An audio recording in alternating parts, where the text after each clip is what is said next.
In a way, my job is to help people get over it. In one way or another, eventually, you just have to get over it. Unfortunately, I have to do that one person at a time. It's very tempting to make something that can help everyone get over it.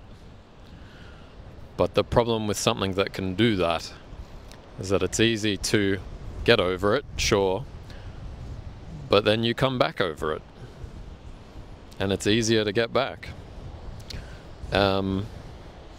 Also, people can usually jump off those things, and that's not good.